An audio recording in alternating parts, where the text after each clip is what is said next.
Saudações a você que nos acompanha através aqui da página da Rádio Cidade, também do canal do YouTube do Jornal Alto Jacuí e também nas mídias sociais do CESP-RS.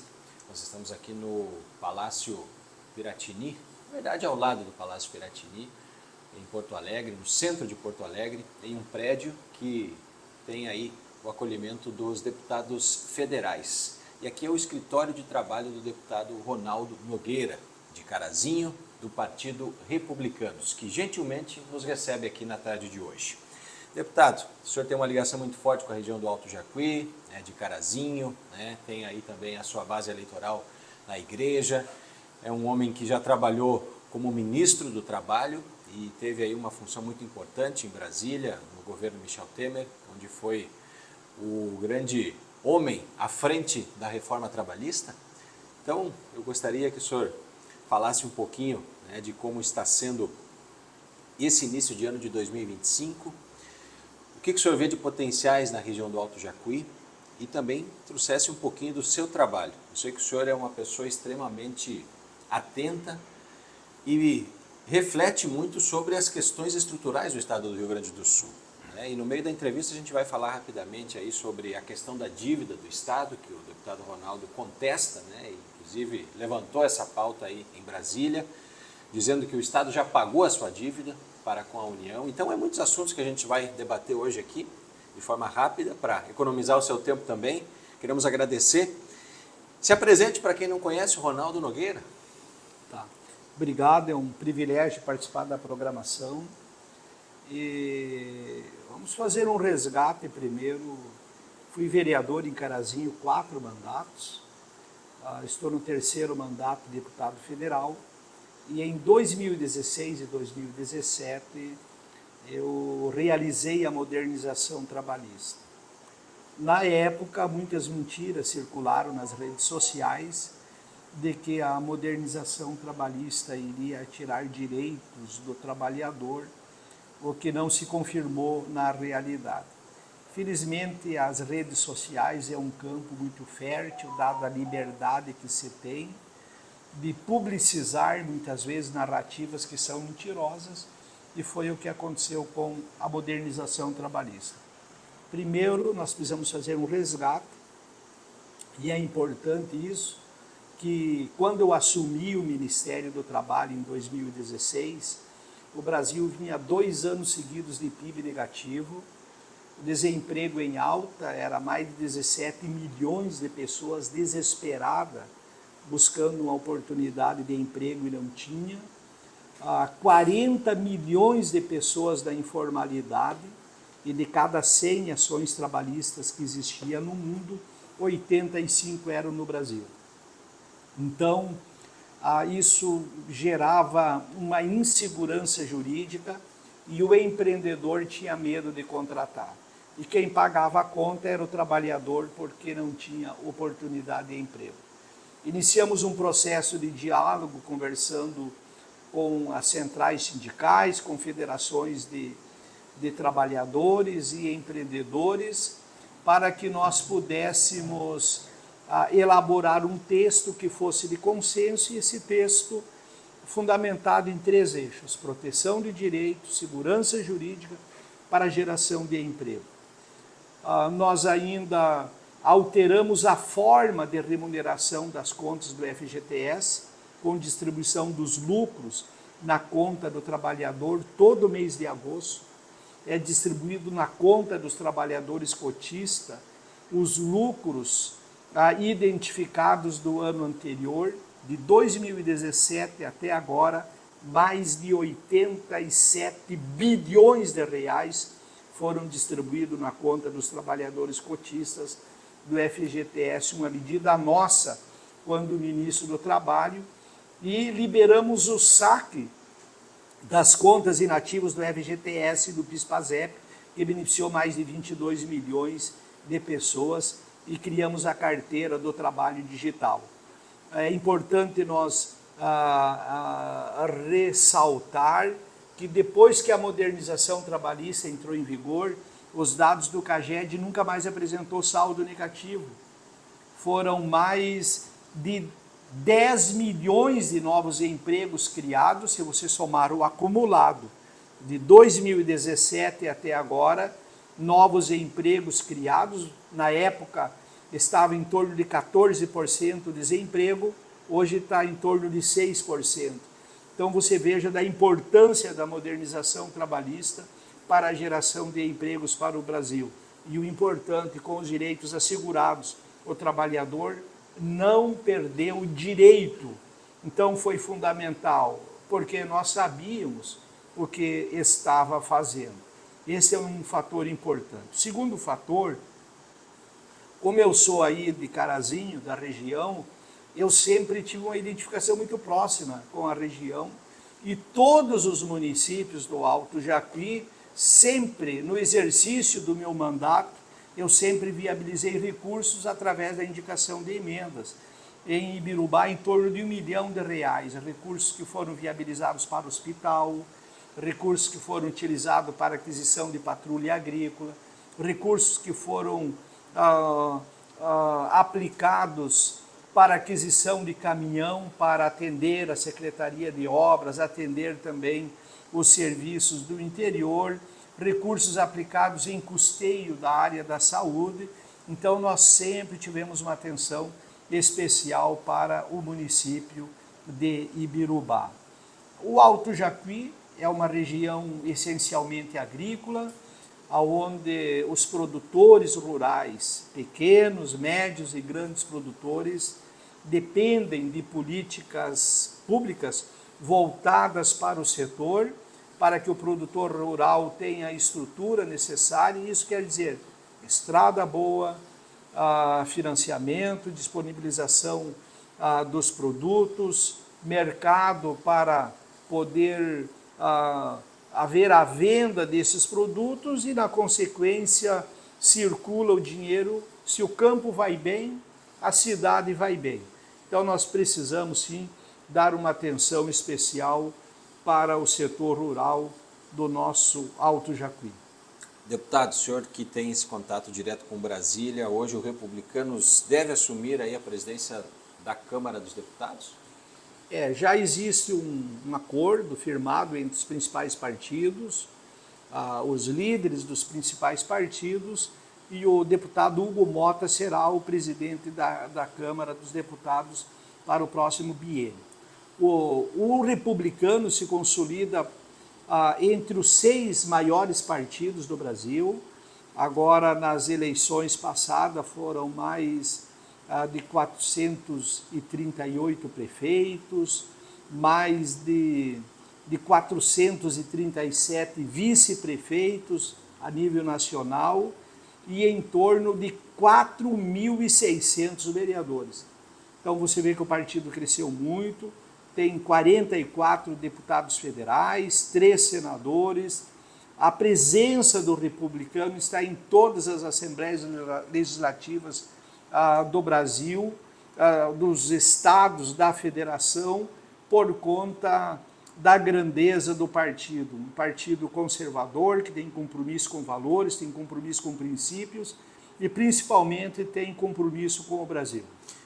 Tarcísio, governador de São Paulo, deve ser o presidente em 2028? Os dois governadores... 2026, perdão. 2026. Os dois governadores do Republicanos, tanto o governador de Tocantins como o governador de São Paulo, que é o governador Tarcísio de Freitas, apresentam os melhores desempenhos em termos de gestão e de resultados efetivos das políticas públicas como governadores. Se o governador Tarcísio de Freitas entendesse ser o momento dele concorrer à presidência da República, certamente que seria muito difícil ele não ganhar a eleição. Mas ele entende de que é importante ele concorrer à reeleição no governo de São Paulo e assim ele concluir o projeto que ele está implementando em São Paulo, e a implementação das ações do governador Tarcísio de Freitas em São Paulo são inspiradoras para outros governadores, outros gestores e prefeitos, e eu sei que em 2030 Tarcísio de Freitas será o presidente da República, será o candidato do Republicanos em 2030, para que nós possamos fazer com que o Brasil se torne aquela nação que todos nós sonhamos. Deputado, muito se fala e o debate é amplo sobre as emendas, né? O ministro do Supremo, Flávio Dino, andou bloqueando algumas e muitas notícias estão circulando. O que é verdade e o que é mentira acerca das emendas? Eu tenho um posicionamento pessoal relacionado às emendas e eu utilizo as emendas porque é o que está posto. O ideal era que não fosse necessário existir as emendas parlamentares e o parlamentar pudesse então utilizar a maior parte do seu tempo naquilo que é de prerrogativa do parlamento, que é legislar, fiscalizar e debater.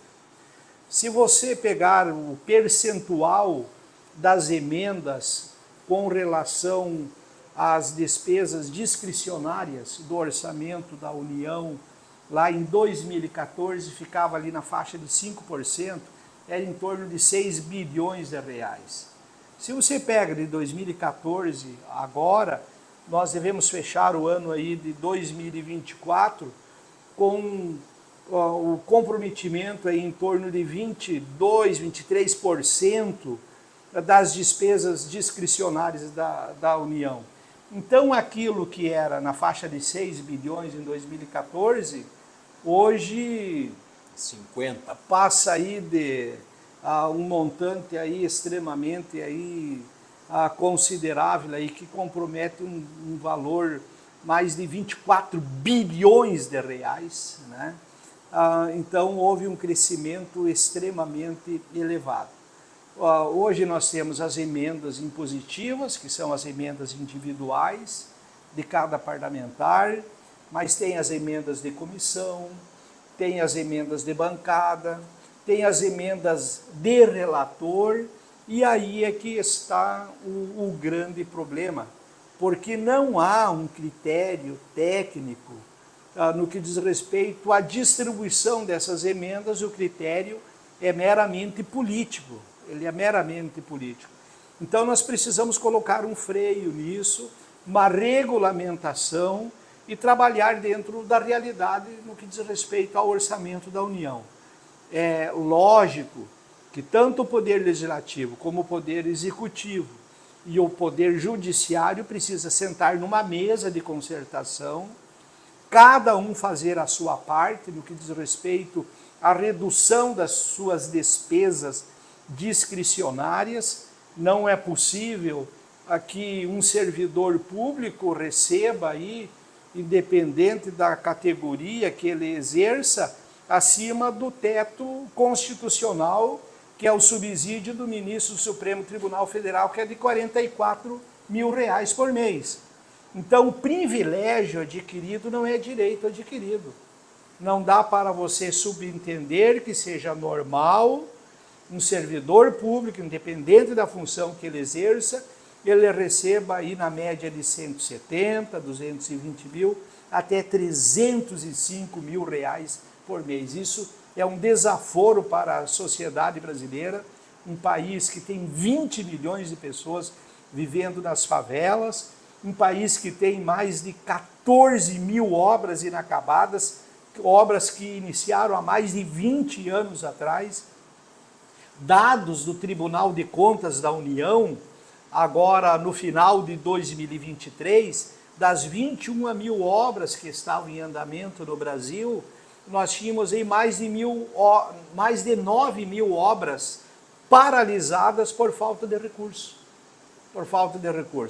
Então, além do recurso ser mal aplicado, o Estado, quando eu falo em Estado, eu falo em poder público da União, Estado e município, se mostra ineficiente na execução, ineficiente na aplicação desse recurso. Quem paga a conta é a sociedade. Está aí o resultado: ponte caindo, mais em déficit habitacional, mais de 6 milhões de moradias, as pessoas não tendo onde morar. No século XXI, em torno de 15 milhões de analfabetos, são pessoas que não sabem ler nem escrever, mais de 1 milhão de pessoas na fila do SUS, aguardando o procedimento há mais de 2 anos para fazer um exame e as pessoas fazendo festa aí com o dinheiro público. Não dá para continuar desse jeito. E nós estamos lá para cumprir uma missão muito importante, que é justamente fazer um enfrentamento a isso. Assim como nós fizemos quando realizei a modernização trabalhista, e a modernização trabalhista não tem nada a ver com aposentadoria, não tem nada a ver com reforma da Previdência. A modernização trabalhista eu fiz em 2017. A reforma da Previdência foi em 2019. Eu não votei e não apoiei, porque eu entendo que aquela reforma da Previdência, ela foi ruim para o trabalhador, sacaneou o trabalhador brasileiro e não mexeu naquelas aposentadorias milionárias que são privilégios adquiridos, não é direito adquirido. Então nós precisamos fazer uma concertação no país e para isso nós estamos lá trabalhando com a legislação que trata da modernização e atualização da legislação que trata da administração pública federal. O Estado do Rio Grande do Sul, deputado Ronaldo, a gente tem uma dívida hoje de mais de 100 bilhões de reais com a União. E segundo alguns levantamentos, o Estado já pagou 90 bilhões ou próximo disso, de uma dívida original de 9, é isso? A dívida original do Estado, quando Antônio Brito foi governador do Estado e Fernando Henrique Cardoso era presidente da República, o Estado do Rio Grande do Sul fez a renegociação da dívida naquela época e o valor renegociado era ali entre 7 e 9 bilhões. E o Estado, durante todo esse período, pagou as parcelas, pagou o valor da dívida, e hoje a dívida ultrapassa aí a casa aí dos 110 bilhões de reais. Então, no meu entendimento, por isso que nós apresentamos uma proposta junto à Comissão de Fiscalização e Controle na Câmara dos Deputados, no sentido de que, com o auxílio do Tribunal de Contas da União, nós possamos fazer um estudo sobre o real valor dessa dívida e que, no meu entendimento, essa dívida já está paga. Não tem como uma dívida crescer 11 vezes mais o seu valor, sendo que foi pago as parcelas conforme o contrato e não houve uma redução da dívida, pelo contrário, houve um aumento que dá para dizer que esse tipo de negócio é só com agiotagem. E agiotagem é crime. E a União não pode cometer agiotagem com o Rio Grande do Sul. E o Rio Grande do Sul não pode baixar a cabeça e concordar com isso. Se o senhor fosse governador, não pagaria as parcelas dessa dívida? Com certeza nós tomaríamos uma medida muito radical, não somente com relação a essa, mas sobre outras questões. Deputado Ronaldo, a gente tem dentro do Rio Grande do Sul vários desafios, né? Estivemos hoje, inclusive, aqui reunidos também com o vice-governador Gabriel Souza, que está governador em exercício, e uma das pautas aí é o sistema de remoções que o Sindicato dos Estabelecimentos Funerários do Rio Grande do Sul, que representa as funerárias dos mais de 490 municípios, tem com o Estado. Um convênio já de 24 anos, que no início moralizou o sistema, porque havia uma série de desafios há 24 anos atrás, quando se falava em remoção de corpos, em sistema, né, organizado para fazer esse trabalho que é tão importante para a sociedade gaúcha, e que ao longo do tempo ele foi ficando defasado, porque o Estado cortou postos de IML, cortou servidores, cortou a estrutura, né? E isso causou aí um desagrado para a classe funerária. Então esse foi uma das pautas hoje trabalhadas aqui na agenda. Eu queria que o senhor comentasse um pouquinho sobre a expectativa, né, de ver um investimento, de ver um retorno, de ver essa pauta sendo trabalhada com carinho pelo governo gaúcho. O presidente do Sindicato dos Estabelecimentos Funerários no Rio Grande do Sul é meu amigo pessoal há muito tempo, o Valdir Machado, empresário ali de Soledade. E hoje nós estivemos com a diretoria do sindicato, numa agenda com o vice-governador Gabriel de Souza, que está no exercício do governo do Estado do Rio Grande do Sul, justamente para tratar essa questão porque os estabelecimentos, eles prestam um serviço de interesse público, que é a remoção das vítimas de acidentes, que tiveram morte violenta, ou por meio de homicídio, ou acidente de trabalho, ou acidente de trânsito. Então, a remoção dessas pessoas, dessas vítimas, do local que ocorreu o acidente, até o IML, o Instituto Médico Legal mais próximo, no interior do estado, fora da região metropolitana, é realizado pelas empresas do ramo funerário. Só que elas não são remuneradas por esse serviço. E não é justo que o privado esteja realizando um serviço que é de interesse estatal e não tenha nenhuma compensação por parte desse serviço. Então é justo que o Estado se debruce na mesa e estude uma forma de compensar esses serviços através de uma remuneração, assim como tantos outros. É aquilo que eu falei antes, que as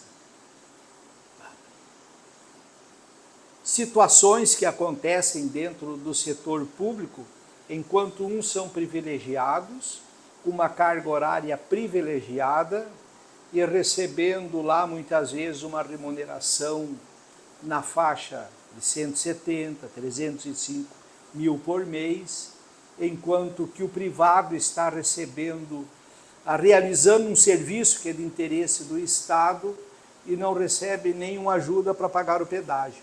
Então nós precisamos corrigir, por isso que é necessário nós reformar as estruturas estatais para que nós possamos viver num Estado mais justo e num país mais justo.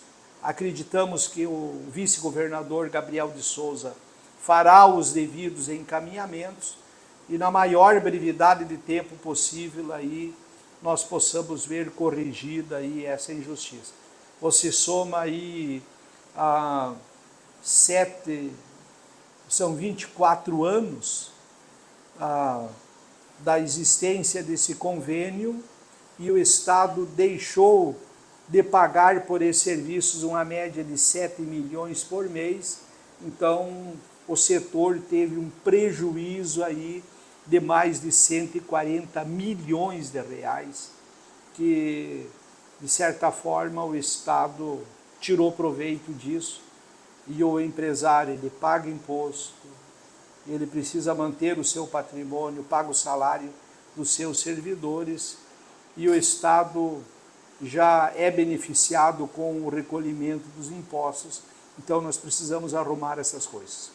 Deputado Ronaldo, muito obrigado por nos receber aqui no seu gabinete, no seu escritório de trabalho na capital dos gaúchos, Porto Alegre.